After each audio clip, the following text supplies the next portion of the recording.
J'ai une grande et bonne nouvelle à vous annoncer. L'Europe est en crise. La crise du logement, de l'enseignement, de la dette, la crise agricole, de la main-d'œuvre, du pouvoir d'achat, de l'immobilier, de l'énergie, de l'environnement, sans oublier la crise mondiale. Et ça, c'est que des bonnes nouvelles.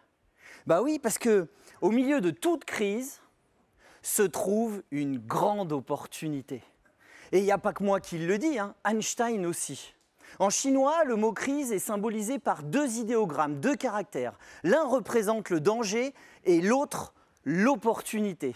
Saisir les opportunités, c'est savoir créer les circonstances qui vont servir vos projets. Vous imaginez toutes les opportunités qu'on va pouvoir saisir dans toutes ces crises? Oh là là, ça va être génial, 2024, ça va être canon! Bon, ok, je reconnais. Je tire un petit peu le trait. C'est vrai. Beaucoup de gens s'inquiètent de la place que prend l'intelligence artificielle dans notre société. L'IA est en train de modifier notre rapport au travail.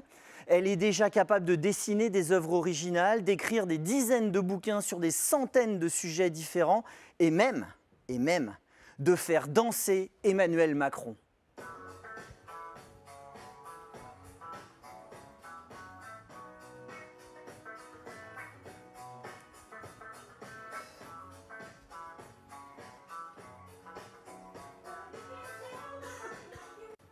Et maintenant, qu'est-ce qu'on fait? Et demain, oui, des métiers vont disparaître. Et alors? C'est inévitable. Qui se souvient, franchement, qui se souvient de l'allumeur du réverbère, du bourreau, de la dactylo, de la demoiselle du téléphone, du laitier ou encore du poinçonneur?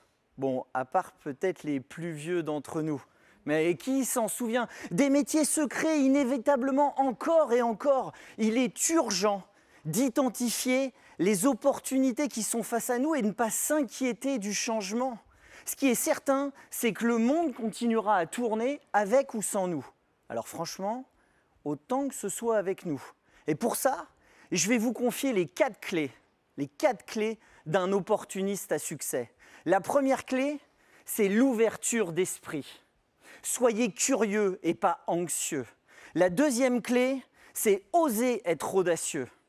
La troisième, c'est l'exigence, viser l'excellence. Et enfin, la dernière, c'est de ne rien regretter, quoi qu'il arrive. Rien ne sert d'avoir peur de la technologie. La technologie n'est pas là pour nous remplacer, elle est là pour nous faire devenir encore meilleurs. C'est en quelque sorte une super assistante hyper efficace. Un peu comme un joueur de tennis qui chercherait finalement à faire progresser son jeu en utilisant une toute nouvelle technologie de raquette. Je vais vous confier à ce sujet un petit secret. Je suis un fan de tennis. Je vois d'ailleurs un peu ma vie comme un cours de tennis. Les lignes, c'est les règles à respecter. Le filet, c'est les obstacles à franchir. La foule, c'est la pression qu'on se met. L'enjeu, l'objectif, c'est de gagner le match. La coupe, encore mieux. Les balles, ce sont les opportunités à saisir. D'ailleurs, jouer au tennis, c'est une succession d'opportunités. Et ma raquette, c'est mon outil de travail. D'ailleurs, au départ, une raquette, c'est tout con. C'est du bois et un cordage. Et puis, au fil du temps, la technologie est entrée en jeu. On est passé du bois à l'alu, de l'alu au graphite et du graphite aux matières composites. On est passé d'un poids de plus de 400 grammes à moins de 300 grammes pour les raquettes plus légères. 100 grammes, ça paraît pas grand-chose. Je peux vous assurer que sur un match de 3 heures, ça fait toute la différence. Sauf qu'une raquette, c'est pas juste un cadre, c'est aussi un cordage. Alors d'abord en boyau de mouton. Oui, c'est pas du boyau de chat, contrairement à ce qu'une légende urbaine laissait supposer. Et puis ensuite, on est passé au cordage synthétique, grâce à Monsieur Babolat, du nom de la marque que vous connaissez peut-être, qui à la fin du 19e siècle va développer une technologie proche de la corde de violoncelle. Sauf qu'un cordage, c'est plus ou moins tendu, selon ses besoins, son style de jeu, sa technique et peut-être même son caractère. Plus on tend, et plus on a de contrôle, mais on perd en puissance, et inversement. La tension de raquette varie entre 11 kg et 34 kg aujourd'hui. Et il y a un temps encore pas si lointain, certains joueurs tendaient à plus de 40 kg. Vous imaginez la complexité des réglages? C'est d'ailleurs un peu la même chose dans les rapports humains. C'est souvent plus complexe qu'il n'y paraît. Ça peut même être aussi tendu qu'un cordage. Tiens, imaginez un type rigide, droit comme un i. Vous apparaîtra probablement comme quelqu'un de sévère, de prétentieux, d'imbu, alors que c'est peut-être juste un ours grognon débordant de tendresse, qui sait.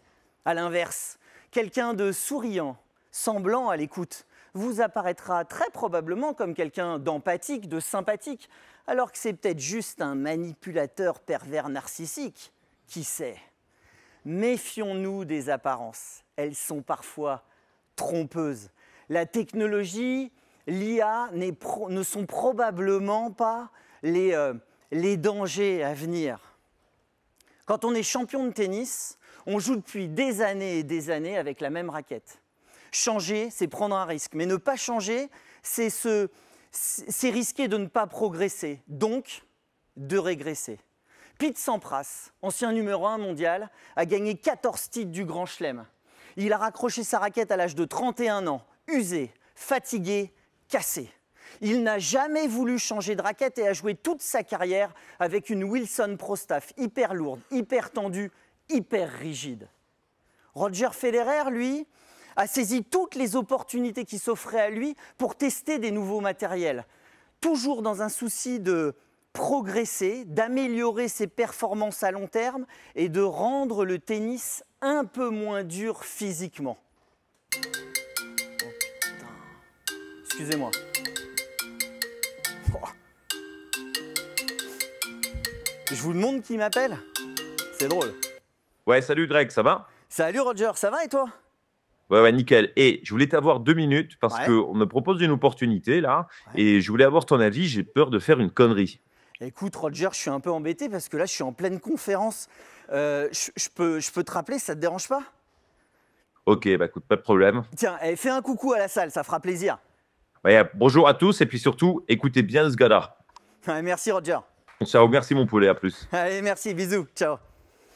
Roger Federer, lui, il a gagné 20 titres du Grand Chelem, 6 de plus que Pete Sampras. Il est redevenu numéro 1 mondial à l'âge de 36 ans, il a raccroché sa raquette à l'âge de 40, il a gagné 9 ans de vie à haut niveau. La technologie, le changement ne sont pas nos ennemis. C'est l'opportunité justement d'améliorer notre quotidien et nos performances. En revanche, la peur, la méfiance, l'ignorance et le doute sont nos ennemis.